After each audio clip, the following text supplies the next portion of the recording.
was around 4 years old, my parents got a new piano in the house, a Mason and Hamlin baby grand, and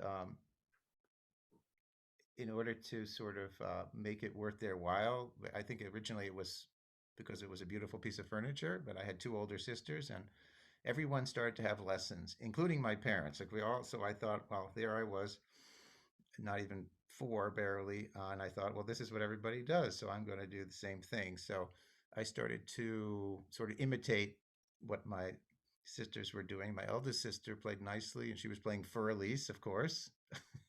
I think Fur Elise is the piece that launches Thousand Careers. So this was the piece that I started to play kind of by ear, even though I wasn't reading music. And then I took lessons from a local piano teacher, and I think I sort of hoodwinked him because I wasn't really reading the music then either, but I could learn it by ear.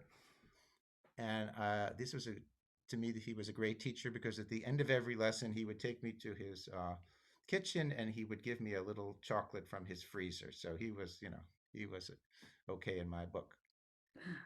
And then when I was around seven, my mother found me a teacher who taught at Juilliard pre-college division. His name was Richard Faber, and he took me back to the very beginning, and we started working with the Francis Clark books. You know, one was playing, and one was writing and play and writing and doing the theory. And so I really enjoyed those books, and I did well. And then a year later, I got into Juilliard pre-college, which was pretty neat, and I stayed there till I was 16, studying with Richard Faber. And I also spent summers in Interlaken for a few summers. That was a big influence on me. Had different teachers there, but the last two summers I studied with Nolita True, and she was, I think that raised my awareness in a new way. I think she had more of an intellectual approach uh, to music that was very new to me. My first teacher, I think Richard Faber was, besides giving me a very strong foundation technically, um, one of the strengths actually was that he didn't always tell me how to play something. So when it came to, for example, learning Bach, and he gave me a lot of Bach, he would often say, go home and come up with a dynamic plan. And this has helped me always in my life because with Bach, I should say, I'm not going to come up with a dynamic plan for Beethoven, but I mean, but the kind of thing where you look at the music and see, what is the design and what, you know, how would you, how do you figure out how it's put together? Um, and then, what sort of dynamics make sense. So that was a very good exercise for me. Um, and as I say, he wasn't very particular about interpretive issues. I did get to a point though where I felt that I was sort of hungry to learn more about, how do you make these decisions and so forth. So I think Nolita True sort of opened a window. I was realizing that how much more there was to learn that I could learn. Then I had a very unusual opportunity when I was 17.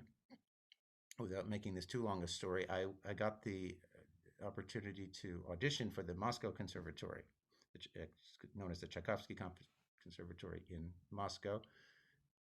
1977. You can imagine that it wasn't a prime time for Americans to be going to study in the Soviet Union. So, it was, especially at my age, many unusual things about it. But the bottom line is, I did play the audition for the whole faculty at the Moscow Conservatory. They accepted me, and I went to study. They actually accepted me for 2 years. I ended up going for 1 year, but that was life changing, as you can imagine. Mhm. I studied with Lev Vlasenko, and he was an excellent pianist, and he came in second when Van Cliburn won first. So think about it. It's pretty wonderful to get the silver medal, Tchaikovsky, and yet you're totally overshadowed by this superstar. Van Cliburn, who won.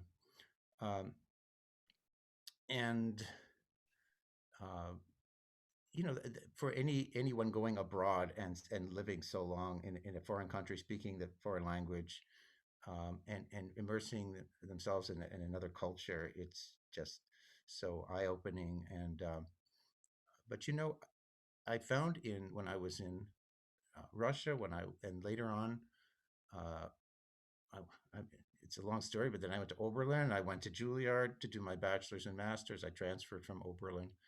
When I was in Russia, in at Juilliard, and then again at Indiana University, where I did a doctorate with Menachem Pressler. Uh, Very often, what you learn the most from not the most, but almost as much from your classmates. You play for one another, and you get ideas. And a lot of them are very, if you're in a great school with a lot of smart, talented students, they all have ideas, and they influence me. They like, have you listened to this recording? What do you think of that? What do you think of this approach? And in fact, when I was in Russia, there was this. He was an older student, but we would have these gatherings in the basement where the practice rooms are, the basement of the dormitory there. And first thing in the morning, I don't know, like ridiculous 7 in the morning, we'd have these meetings and play for one another. And he would sort of uh, he had this whole idea about technique and how Chopin really, how his etudes should be played, and how, you shouldn't have bones in your hand kind of thing, and very, very legato. And this was interesting to me because I would say by the time I was going to Moscow, uh, I was already feeling a lot of tension in my hands and arms. I didn't, thank God, and knock wood, have big tendonitis problems or anything like that. But I was very aware that I wasn't free when I played. Maybe it had to do with some, Rachmaninoff etude tableaus that I was playing and I wasn't quite ready for. But I noticed that my teacher wasn't really showing me uh, how to go about playing these after a while. So I think it was very helpful to have a whole different way of approaching, and I had a chance to rethink my technique, and that's been a lifelong journey, as it is, I'm sure, for many people. Um, and then I've made my own discoveries along the way. I have a different perspective now than I did when I was younger, in the sense that I had raised two children, both of whom studied string instruments, not the piano so much. My daughter's a violinist. My son plays the cello very well, and I would go with them to their lessons, and um, it gave me, first of all, a new appreciation for what teachers of younger students do, because those are the people who are really in the trenches. They're the ones that really are doing the most important work, and there's a great art to this, teaching the younger kids. I don't think I have a particular aptitude for it. I've hardly done it, but so from attending these lessons from my own children, I started to realize, and learning more about string instruments, not just as somebody who was collaborating with them, but it's really the nitty gritty of playing the instruments from the early stages. You can't really play a phrase or anything on these string instruments without figuring out how. But on the piano, it's possible. It's not that hard to get and play, make something that sounds like something, to play in tune. First of all, is not an issue at all, and then to find the keys and somehow play something that sounds like something is more readily available to the uninitiated than a string instrument. But from that, what I sort of got is that we have to think about our approach to, when we're playing to a phrase, what is the physical approach, and how much the physical approach is interconnected with the musical intention. And very often I have found, working with students, that I can explain from every point of view, analytical and theoretical, and I can sing it. I can, but sometimes if I just say, by the way, why don't you free your hand here, or why don't you drop into this, or why don't you know? Because look at the shape of this, or look at uh, the sort of articulation, or and that will free them. That will suddenly something will click, and suddenly they will execute it in a way that they just couldn't, even if they understood intellectually or even musically what they were after. So, um, I mean, I went through different stages. I've There have been times when I was learning the Tchaikovsky concerto, for example, and I got tied up in knots over it. I found that the stretches were too big. I was very uncomfortable. I just couldn't get the sound that I wanted. And what I did, I finally set the piece aside. I said, I don't know why.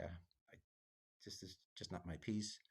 And then, like so many of us, if we're having trouble with a piece and we give it a rest and we come back, um, then I suddenly felt like I was going to be very patient with it, which is always a good thing.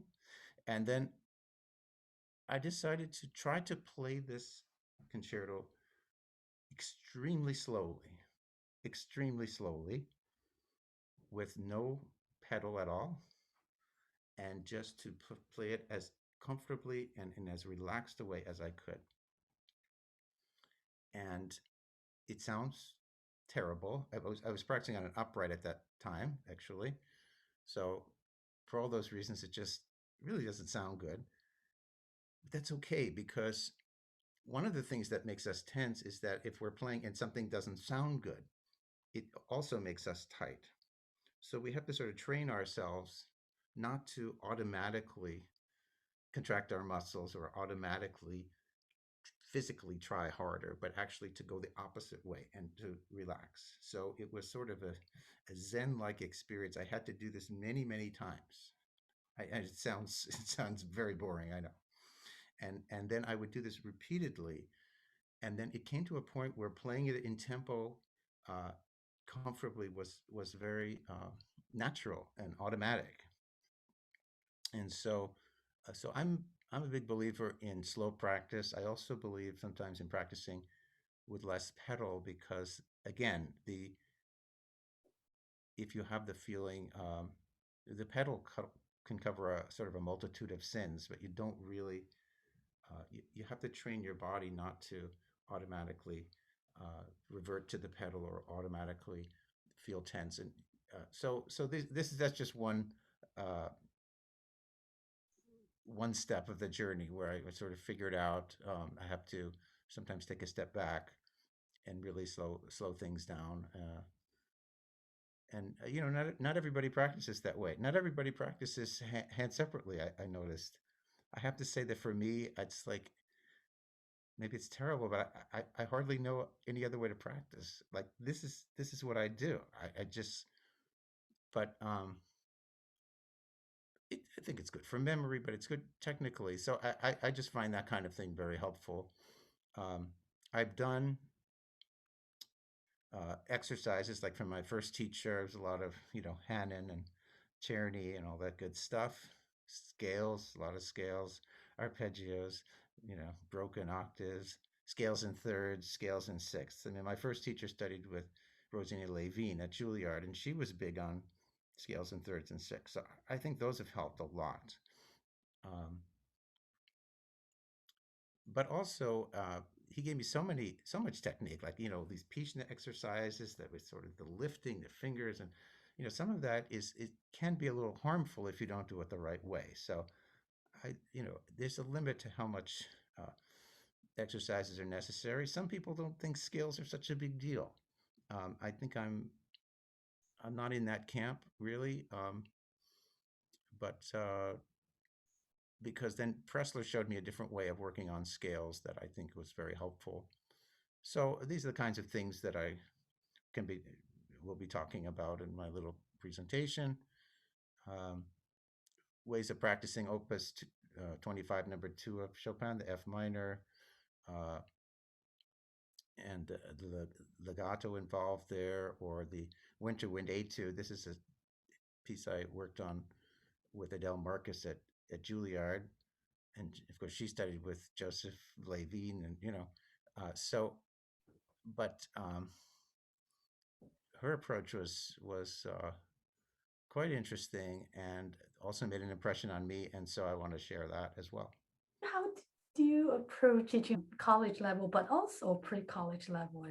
Well, one of the advantages of teaching in the prep is that, uh, and I think what we all love about it, if you teach at the college level, you try to make a difference, obviously, as much as you can. And once in a while, you can see a dramatic difference, but it's more rare. They've already developed to a certain extent, so it's a slower process. But in the prep, we all see that students can make dramatic progress, and that's what can be very exciting because they're growing so fast, and physically they're growing, and emotionally, all different ways. Um, I I think that I'm doing two things when I'm teaching. I'm trying to first of all teach the music, number one, and then I'm trying to teach the individual student. I don't have a method per se that I'm going to apply to all my students. I try to read the student, um, and see what their needs seem to be, what their strengths are, maybe what their weaknesses are, um, what their level of security is with themselves. Are they shy, or are they um, almost overconfident? This happens sometimes. Um, are they are they doing it because their parents really want them to do it, but their heart isn't in it, or are they doing it because their heart is really in it, even though they're not as strong as some other student? There are all kinds of students. I I really try to explain things from in a musical point of view. I will do a lot of singing and demonstrating, but I also like to analyze the music that we're working on, and I try to help the students. Sometimes they don't. Sometimes their skills of analysis are a little bit rusty, or they need a little. Maybe they've had the theory, but they haven't really worked to apply it to what they're playing. So sometimes we'll do some work with that, but I want them to understand the phrase structure. I want them to understand, where are the cadences, or where are the surprises in the music, or I want them to really observe exactly what's in the score. I want them to think about um, what motivated the composer to write this piece, or to write this place, or what's going on here in the music. Do you know any other piece by Prokofiev? You're learning this piece, but what other music do you know by Prokofiev? What chamber music do you know by Brahms, if you're learning an intermezzo? What's in your ear? What is your sense of the style? What is it about the style that makes this piece recognizable? You say, "Ah, that's Chopin, that's Schubert, that's Schumann." Um, so all of that is fascinating. So what I'm really lucky about is that it's fascinating for me. It's not just I hope it's fascinating for them, but I'm always fascinated with it. And so I'm always discovering things. And I think that's what we're all aiming for. We're trying to you know, um, we want that light in the student's eyes that discovers something. Oh, I see, And I try to also, with some of the students, when they get to be juniors, maybe, sophomores, juniors, seniors even, there are moments, so sometimes I also talk in emotional terms, or, and sometimes I think it's kind of revelatory for them, because they didn't realize that it gets that personal, really. Like, I might give some sort of a scenario, you you have a very close friend, and that friend is going away. you know what does that feel like? And some of these students, they it just they sort of never made that connection before. I mean, they know that music moves them, and but they didn't. Oh, it's about my feelings too. It's something that I can pour myself into. And so exciting things happen. Sometimes they really make the connection. And I think I try to be pretty open with them about my own emotions when it's appropriate, and then they think, oh, it gives them permission to say, oh, I feel I feel the anger here. I feel that this, or I can picture this image over here. I can see that this is sad over here. And sometimes, I think we all have this experience where a student will do something and you just say to yourself, well, that's about as beautiful as I could have heard this place. I never heard it so beautifully played before, or so sincere or so honest. And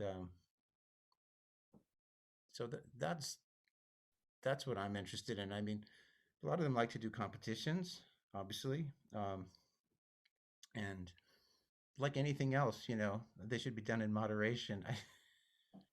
You can do. Some students will do lots and lots and lots of competitions. Um, I did more than I care to count, and I kind of regret it, to be honest, because that should never really be the focus for very long. It's always good to have a goal, but I just think it's most important to keep the music front and center, and to try to keep our egos out of it as much as possible, as difficult as that is. And also not to always think of music as a means to an end. Well, if I win this competition, that will help me to get to this. I'll get this opportunity, and maybe I'll get into that school. And yeah, it's part of life. So I do recognize it, and I try to help students with that. But first and foremost, if they're committed to improving and committed to the music, then good things will follow. And it's something that they'll take with them for their whole lives, um, and it will enrich them personally, you know. Um, and we hope that they'll continue, whether they could become pianists or musicians or not. But we hope that it still is meaningful for them. Um, and sometimes I had a student recently who was I said, "Oh, wait a moment, I have to go grab my music. I'll be right back." And I came back, and they're playing another piece entirely. They're playing a piece by Satie that I hadn't taught them. And I said, "Oh, what's that?" And they said, "Well," they said, "I really like this piece. I was just reading through it. Isn't that wonderful?" It's like, yeah, that's what it's all about. It's not just, prepare your assignment, do this, you know, competition or whatever. It's yeah, love music, and there's so much to discover, there's so much to enjoy, and